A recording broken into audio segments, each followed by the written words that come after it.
On this episode of ResiWeek, HTSA gets into lighting and DTS has an Alexa speaker. All this and more on this episode of ResiWeek. The network for the AV industry. What are you listening to? This is AV. This is AVNation. This is AVNation. Support for AVNation is brought to you by Draper and by Access Networks. This is ResiWeek episode 91, Piccirilli Phonograph. This is ResiWeek. Welcome to ResiWeek. This is your weekly wrap-up of all the latest news and stories for the residential AV industry. I'm your host, Matt D. Scott for AVNation.tv, and today I'm pleased to be joined by the one and only Joe Piccirilli. He is the CEO of Rosewater Energy. How are you, sir? I'm great today. How are you? I'm doing great. Thanks for not bringing up how nice, lovely, and warm it is down in South Florida, because we've already decided that I don't care. Yes, I know you don't care about 80 degrees and sunny. Again, we just talked about this. Then we have Charlie Jones. He is in South Carolina, I believe, today. He's the regional sales manager for Surgex. How are you, sir? I'm doing fantastic. Appreciate you guys having me on the show. Thanks for being here. I'm looking forward to doing jazz hands like we did at our CEDIA interview, because that was fun. Last but not least, we have Joe Whitacker. He is from The Thoughtful Home. How are you, sir? Doing well, as always. Glad to be on the show again. I'm glad you're here. All right, gentlemen, let's kick this right off with a story that comes to us from Residential Systems. HTSA is expanding into residential lighting and design and fixture services. This happened, or this was announced late last week at the HTSA convention or conference up in Chicago, and this was Jeremy Glowacki who is reporting on this. It seems that HTSA members have kind of discovered that there is a lot of potential money to be made and things to provide your clients by offering LED lighting, high performance fixtures, and things such as that. Joe, as the only other integrator on this show, I kind of want to start with you first on this. HTSA is recommending that their dealers expand into into lighting. They've brought on some great manufacturers like Keta and a couple others, but this is a bit of a shift for most residential dealers who maybe the closest thing they get to when it comes to lighting would be some type of controlled switch. Does this have great potential to be a death sentence for dealers that don't understand lighting as a concept and as a design aspect? At this point, I'm going to get my machete and chop down the trees of all the other trades stuff that we can do, because next thing you know, HTSA is going to say we should do framing. No, but really, what classifies high performance lighting? Are they going to call it HD lighting? It's LED light fixtures. And yes, we've already, over a year ago, we already kind of got the feeling from Europe that our industry needs to get into low voltage lighting because, well, it's low voltage now. But, at that point, it gets scary when you start stepping on other trades' normal things they do. You get a set of blueprints from a house and, it has the electrical plan and where all the fixtures go and, how this lighting works. That type of shift, while good, it could be a good shift. It can also be bad because you're now asking an industry to start looking at things they've never looked at. Lighting design. How does light play inside a room? What are color temperatures? How does light disbursement work in a 20 by 20 room? There's all these other things that, well, they're not really talking about other than, hey, here's 4 good brands and here's a business model. But what about all the other things that come along with the lighting trade? That's a very big thing to take on. It's huge. It's like 10 years ago with networking. We barely had our first manufacturer offer a real networking certification after a decade. Mm-hmm. And now, hey, let's do lighting. And then you throw a couple of LED cans in the ceiling and you're wondering why, you it's so dim in there? Well, because these guys didn't know how to spec out lights. I mean, it can become real scary, but at the same token, like you said, it's one of those things that if we don't jump on the boat, we might miss the train. You know, we're already doing lighting control and panelized lighting and all of these things, but now you're actually talking about, you know, fixtures, whether they be RGB LED or some form of color changing. There's a lot in lighting. A lot of people don't realize. So yes, it's great. There's some products out there. Hopefully the manufacturers will support it. So Charlie, kind of taking off what Joe was saying, my company and one of my personal things that I love doing is I love doing exactly what they're talking about. I love designing lighting systems. I love designing lighting for spaces. I've done it for, going 15 plus years now doing stage lighting. And then when we got into Resi, we hooked up with Lutron and got heavily into that side of things. For the dealer who thinks they know a little bit about this, and Joe was talking about stepping on trades. I don't even want to think about the trades right now. I want to talk about stepping on the one person that we've been trying to get a relationship with for how many years now? The designer. Show me a high-end homeowner that all of a sudden is going to give you the keys to their lighting over their designer, and how well your relationship is going to be with that designer when all of a sudden you walk in and say, hey, look at all these great fixtures I have. You should buy them all from us. How are dealers going to navigate that? No, that's a great point, because just no. Yeah, because the problem is, and we've all been there, is you get that sweet customer, right? The guy that's going to build 6 houses over the next 12 years.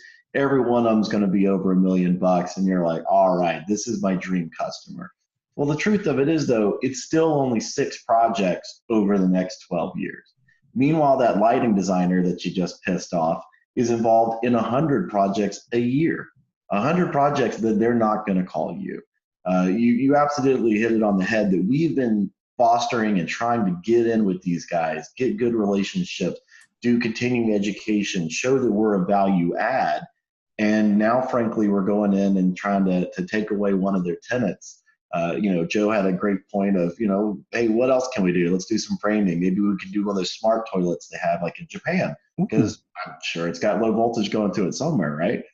And then the flip side of that is also, let's say that you do get the customer that for whatever reason is interested in lighting fixtures. Then we're back into that problem of anybody that's ever sold like home theater furniture or that sold acoustical panels, that guess what? There are 900 different shades of burnt umber. There's 12,000 different shades of oil rub bronze. And for the vast majority of the guys that are in the Resi space, it's a management nightmare to try to keep up with what fixture goes where, not to mention all the cash flow that you tie up with trying to have 10,000 different specialty fixtures. Reading this article, it was kind of interesting because even the HTSA says, look, right now we've got about 12 guys that are doing this, and we understand it's not going to be a fit for everybody.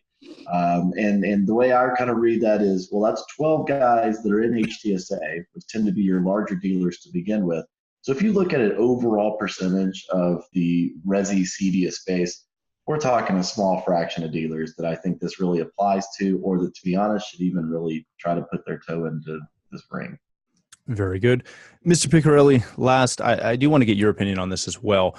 Because you're so heavily into the energy space and that side of things, you've seen kind of firsthand how, shall we politely say, many dealers, many integrators, they have trouble when we start talking line voltage and electrical systems.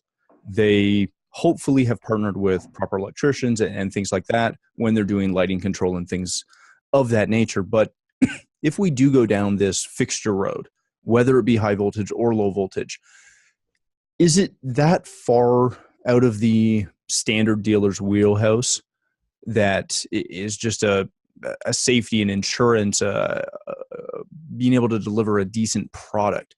Is it that far apart? Well, if you look at it from just the product standpoint, I think it's really far apart. As Charlie mentioned, there are so many fixtures and pieces in this field that it becomes impossible. And more importantly, as Joe pointed out, you really don't want to piss off your designers. I mean, we have been trying to alienate, or we have been trying to create a bridge to them and be their ally rather than their adversary for years and years. I think what this represents, though, because I am not hugely negative on it, is a service that we can help or we can provide for the designers. Because there are a couple things that I notice when I go into a designer doing work. Many of them don't know much about lighting. Mm-hmm.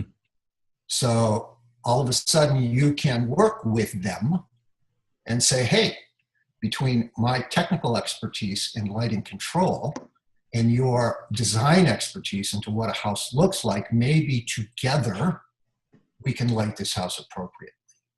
The other problem that many designers seem to have when it gets to dealing with the trades is execution. Is this done the way I designed it? And we might be able to create a fit in the execution piece of it, where we might not make the money that people are expecting to make on hardware, but we'll be paid for our services and knowledge. And really, that's the highest value proposition we have. It is never about the gear, it's about what we do with it. Very good. All right, gentlemen, let's move on to our next story. This comes to us from CE Pro. Not waiting on partners, DTS has decided to build its own Alexa-enabled Play-Fi smart speaker. Just when you thought I could do a show not talking about Alexa, yeah, we found another product. So we're going to do it again. This is their new speaker that they are building. It is called the Forest Chorus. Forest. I think Forest. That's what I would go with. The PS10, and they say it's better than Sonos AirPlay, Google Cast, and Bluetooth in the wireless audio department. Now, where that gets exciting is if you do read this article, and you will find the that chart at the end, some of the things that they're comparing it to and how they're saying it's better. Yeah, sure. Charlie, let's start with you on this one. Did DTS need to build a speaker with Alexa built in and Play-Fi and keep pushing Play-Fi? Did they really need to do this? I'm going to say no. And the reason I'm going to say no is that for DTS, for the vast majority of the unwashed masses, AKA our customers, DTS is home theater. It's surround sound. It's what they see at the big cinema. And I understand that, DTS is wanting to expand their brand and have a bigger impact beyond just that and not be pigeonholed. But let's be honest, this is still very much Sonos's sandbox. And, Sonos around the same time came out with their own little workaround integration with Alexa. Rumor all over the internet is that the next version of Sonos is going to have native voice built right into it. The Sonos is sexy. It's got the clean interface. I understand why they're trying to do it, but I'm afraid that it's going to get lost in the sea of 10,000 other Me Too, home theater distributed home audio products. Whereas Sonos has got the interface, it's slick, it's pretty. I think everybody's kind of waiting to see what Apple's new little, built-in speaker box. But the Alexa integration is awesome. But my concern is as Alexa evolves, that I think perhaps the future with these kind of products is going to be more hooks and things that tie in with Alexa or that tie in with Google Assistant or that tie in with Siri, rather than natively building the hardware in to where you're locked into a platform that may be obsolete 6 weeks or 6 months from now. Very good. Mr. Piccirilli, when we look at this and we think about Play-Fi versus Sonos versus Wi-Fi speakers, etc., DTS obviously has a very good name in our industry. It may have a name in the actual end user space if they remember seeing it on a disc or if they notice that the receiver is hopefully set to DTS when they're watching a movie or playing a video game.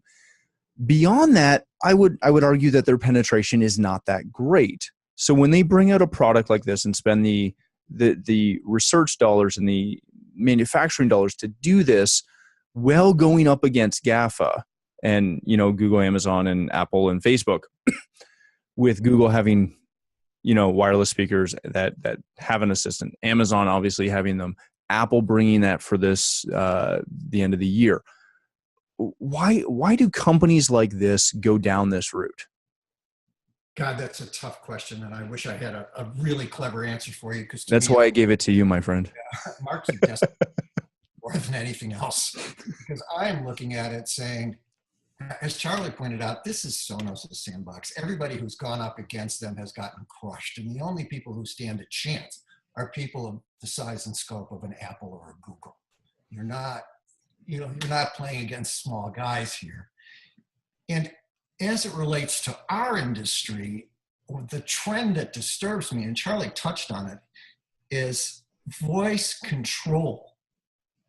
When limited to control, is a huge aid to us, both short-term and long-term. When voice control becomes part of the playback device, aside from our clients buying products that could be obsolete in a couple of months, it really discourages the move to quality. I mean, no offense to Sonos and all of the rest, out of a small box, a Play 5 sounds pretty nice, but it isn't great. And, you know, I come from the days when, you know, people enjoyed high quality musical reproduction, and there is a trend that we should nurture today, and that's millennials are moving back to vinyl because it sounds different. We can argue whether it's better or worse all day long, but they are looking for a sound that is different. And if we allow the takeover of these smaller devices to be what distributed audio is, it's a mistake. It's a mistake for us. And that's where I have trouble with it as well. Very good. Joe, you and I have talked about Sonos and Alexa for, countless shows. Heck, we shot a video that maybe never made air on purpose in the Sonos booth at CEDIA this year. But you know, Joseph just touched on this and hit it perfectly of we don't need Me Too's. We need products that allow us to differentiate. We need things that help us build our businesses better. And whether we're, you know, tied to Sonos or whether we get tied to Alexa home speakers or things like that, we need those differentiation factors and we need those products to do that. Does this do this, or is this just another product that misses the mark and becomes another thing that you walk into a meeting with a client and say, oh yeah, we've got this awesome Play-Fi thing, and they look at you and go, wait, so is that Sonos? So, you know, it's kind of an interesting thing. Sonos has its name because it's a great consumer product, kind of like Joe talked about. You know, it doesn't sound great, but it makes sound. You know, it's like the good old pro audio saying, first make sound and then make more sound and then make good sound. It's interesting. You know, Sonos did the Play 1. I think I talked about it in last year's CES preview about the Amazon partnership with, DTS and all that. That was already there. It was announced over a year ago that those things were going to be added. But having worked with some of these guys myself now, you know, I realized something a lot of these manufacturers don't realize. Number one, you do want to bring great audio, like Joe said. And these little speakers, I mean, they just can't do it. You have to make a way to enrich that sound. And, you know, you look at the Google, which is, you know, their big thing is it's based on search. That's their whole thing. Google search built into the voice controls platform. And then Amazon is more on interoperability and the back and forth between Alexa. Yes, now they added Bing search, so there's a search function to it. But from a manufacturer standpoint, you realize that every embedded Google or Amazon Alexa device you build, your hardware is already 3 generations behind the current firmware that is sitting on the Echo Dot or the Google Home. You're already 3 generations behind. Now, if you take their hardware and you build it into a higher quality audio platform, now you have something compelling because you can work that two-way magic, better audio, better sound, and then all the fuzzy stuff that comes along with Alexa or a Google Assistant or any of those. Embedding these things currently is not a great idea. You know, like Charlie said, that thing could be obsolete in 6 weeks. It could be gone before you blink an eye. Yes, it's great that DTS is, you know, kind of brought this in, but they created another new speaker. You know, we've seen these come and go. We saw Chorus, which was Core Brand's little speaker thing that they had going against the Sonos. We saw that thing last like nothing. It was gone. So it's good that they're embracing it and they're pushing it out there in a way that people can see to at least get a little bit better of a speaker. Is it better than Sonos? I haven't heard it yet. I don't know. But, you know, Sonos is my favorite speaker in my house anyways. So it is what it is. It's great to see these bigger brands or DTS. I mean, that's kind of a big name. Seeing them embrace this so the public can see it, but we still need better audio at the end of the day. Very good. Yeah, Charlie. One last point. Yeah, to what Joe was saying. I guess I wonder in our industry, you know, how much of our dealers are really out there pitching Sonos in terms of pitching the actual speakers versus pitching it as an interface to tie in with better quality audio, better amplifiers, in-wall speakers, bookshelf speakers, frankly, things that we make more margin on, but more importantly to the end user, sound a hell of a lot better. Yes, once you've got that infrastructure in there, you may end up doing just a couple of the little play speakers here, there in the, you know, tertiary rooms, the nanny suite, whatever. But, you know, to me, by concentrating first on coming out with a standalone speaker, I'm worried that DTS is kind of missing a little bit of where at least our industry gets excited about these type of products, which is a clean interface that also happens to have some other little standalone speakers. And once again, this also follows a very bad trend. Proprietary technologies like Sonos and their own proprietary wireless meshing platform, and now DTS. DTS is its own proprietary platform. It's not universal, it's not TCP, it's not analog audio. It's a proprietary platform, and companies need to start getting away from that. I think you're absolutely right that you know, the proprietariness of the system is difficult. So what we can agree on is that we need to come out with an Alexa-enabled record player for Joseph. We'll sell 1 billion of them. Oh, yes, dude, we will. you'll sell one to me. Are you kidding? I will buy one as well. But I would like to say one other thing. Yeah, go ahead. You know, I'm sure we all remember the ad, the early Alexa ad where the father had the sprinkler system turn on with an Alexa and get her boyfriend all wet. You know, and obviously to do that requires one of us because there's no way you can plug it and that's going to happen. So, you know, and I don't understand why we as an industry and the companies within this industry don't say, hey, would you really like to see what this can do if you add our professionalism? Here's the sound that can be produced with this if you hook it up with real loudspeakers.